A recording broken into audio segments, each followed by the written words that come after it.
on here. A wonderful, wonderful poet you're about to hear. A beautiful voice, kind, kind, caring, and considerate. A person of words. She chooses them.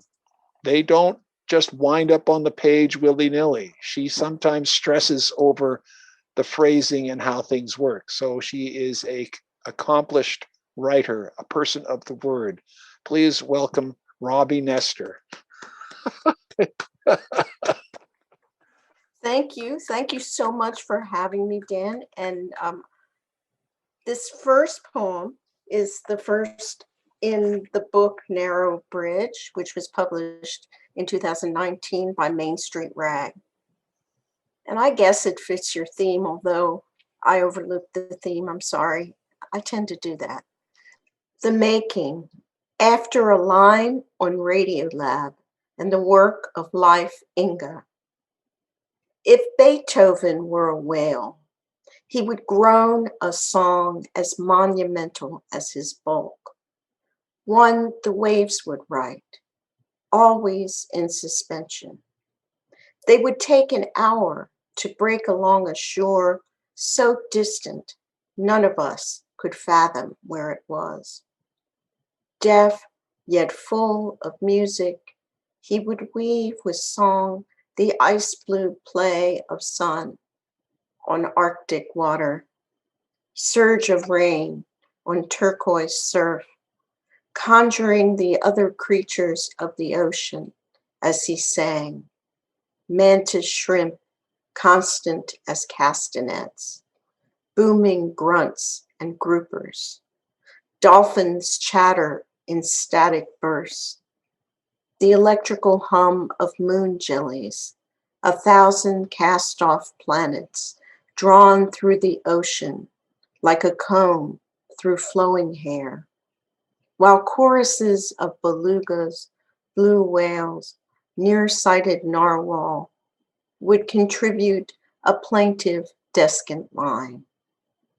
To start, he would have sung the molten earth, hot and smoking, the burning mountains shedding pools of tears, where this whale, the only living creature, could circulate the globe, singing the world into being. The second poem will be in my collection that I'm working on now, which is going to be called Permanent Records. The poem is called My Bison, and it appeared last year, I think, in the journal Tiferet. My Bison. In this glass canyon, I am alone between two banks, a river of concrete running between them, unsure how, in the strange economy of dreams, I have come to this place. That's when I see the bison, lost as I am in this city, utterly without wind or the sweet savor of grass. He lifts his heavy head, horns curving inward like twin telephone receivers. In his eyes' sad pools, my image swims. I want to scratch his broad brow, bury my fingers in his pelt. But this is no deer standing on the margin of the trees. He is so much larger than I ever imagined. I back into the subway tunnel, hurry down the dark stairs. He follows, his hooves clicking on the concrete, too dainty for so large a beast. The station is crowded. White tile shimmers like teeth in the half light. The others, afraid, flatten themselves against the wall, flee into the night. As the train pulls up, he trots aboard, almost on my heels, lays his huge head on my knees, and I know with certainty he'll never leave.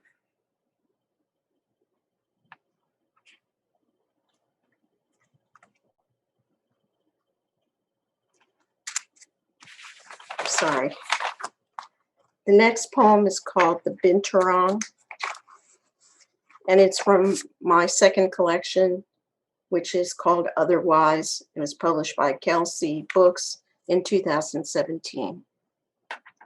Binturong. Penned in a pet store cage so small he had no room to turn around, the Binturong glowered. Bear cat, South Asian resident of forests, small-time scavenger living on rodents and snails.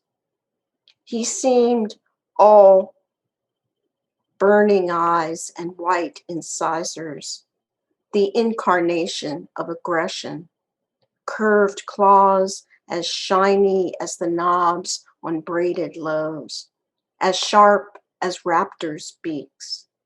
His odor, not unlike the smell of ripe gym socks, rose in musky waves above the heating vents, assailed all visitors.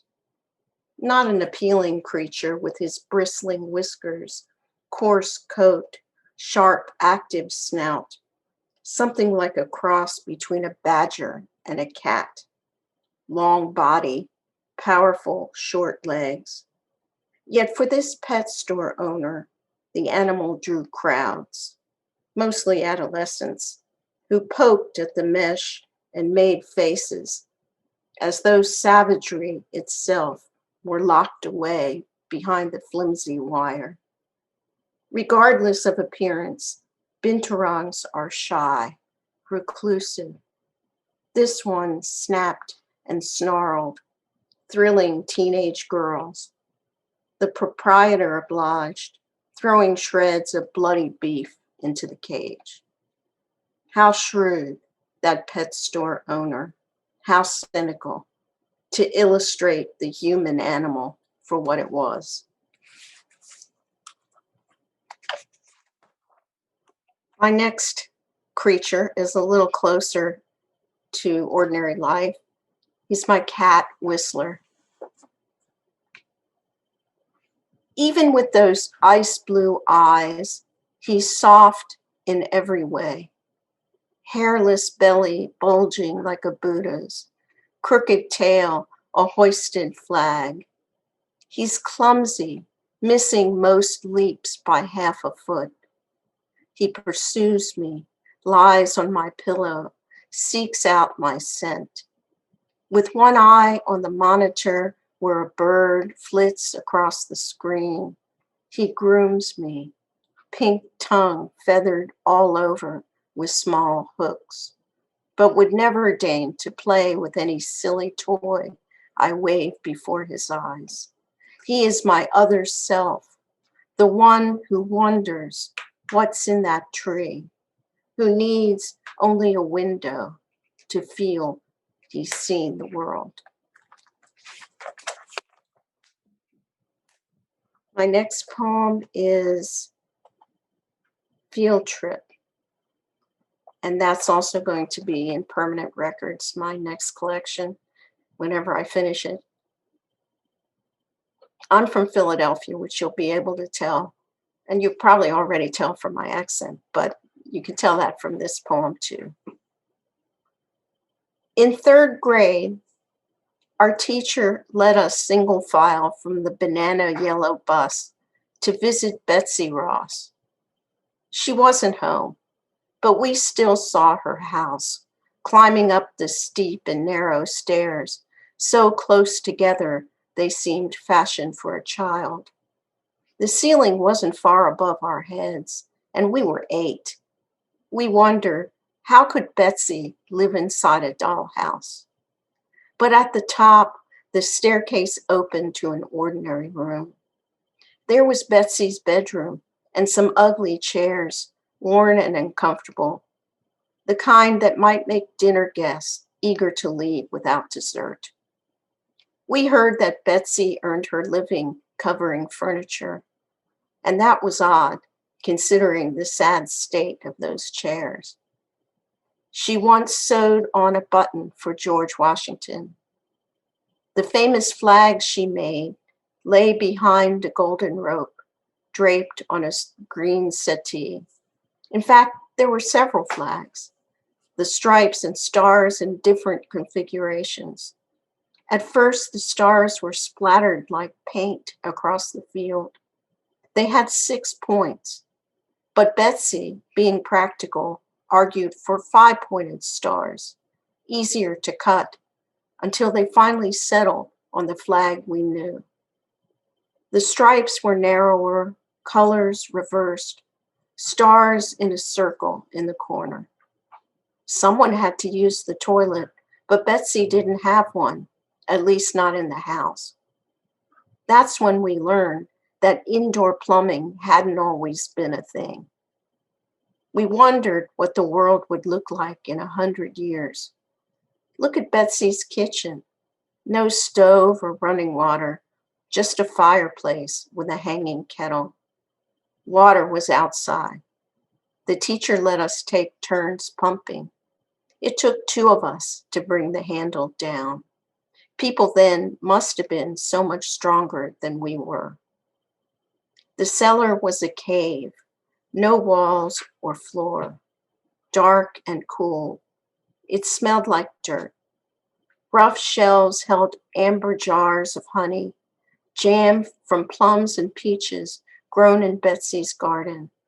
The guide said we could buy some at the store on the way out, alongside tiny flags and books about George Washington.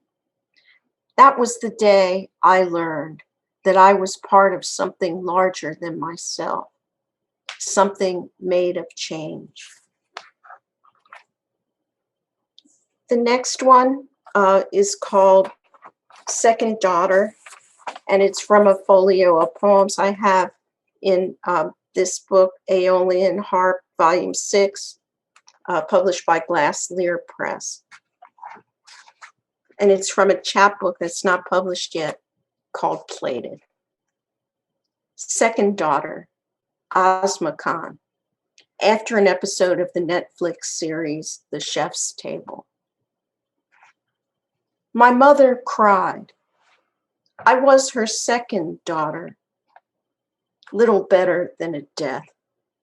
In India, no parties or celebrations welcome a girl child, only slammed doors, impatient voices.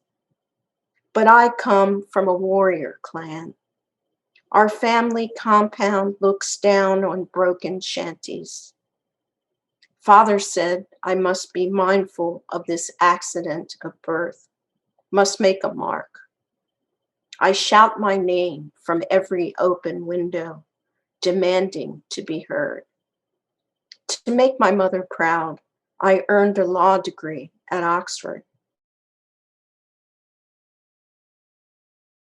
Alone in a far-off country, until by chance, paratha, cooking in a stranger's kitchen, summoned me to India to learn to cook.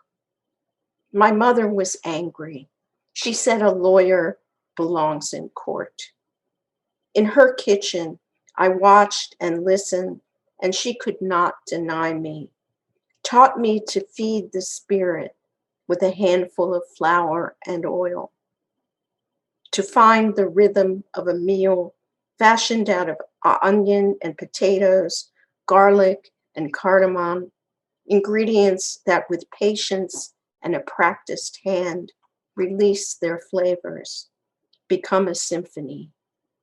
I hear the murmur of the sauce as it thickens, the rattle of the stock pot, savor the scent of spices roasting in the skillet with a bit of oil.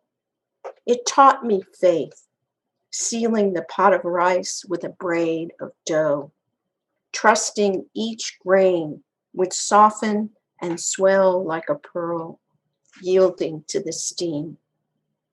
At home in England, I spoke with everyone who looked familiar, taught them my mother's recipes. Soon enough, I welcomed guests as though they were God himself.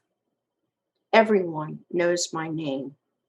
I owe this to my mother, to the women standing silent at the stove while I work the front of the house, sharing the story of this food, this accident of birth. The guests begin as strangers, leave as friends. Back in the village, I unseal the locked gates, embracing every second daughter, drying her mother's tears, every birth worthy of a festival, a feast, fireworks lighting up the sky.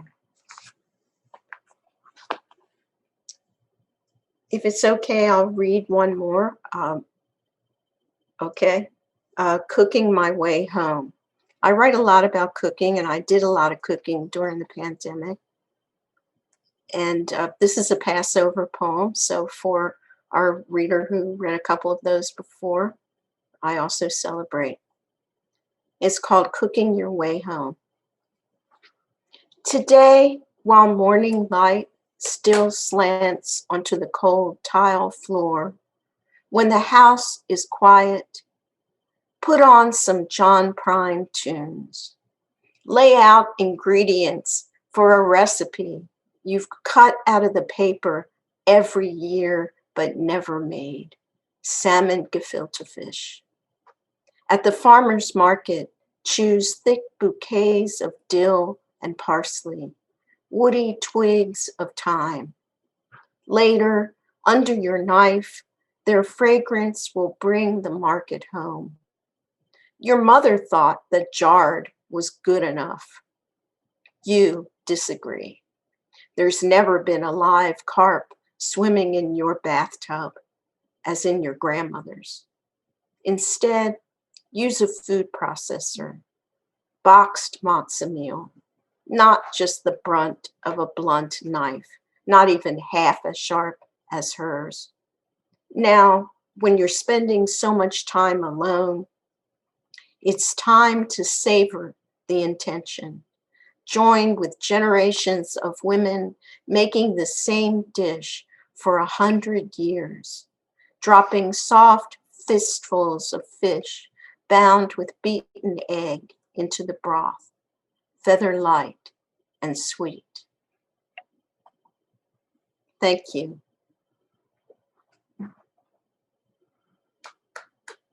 Wow, I just wanted and someone in there said, I love food poems.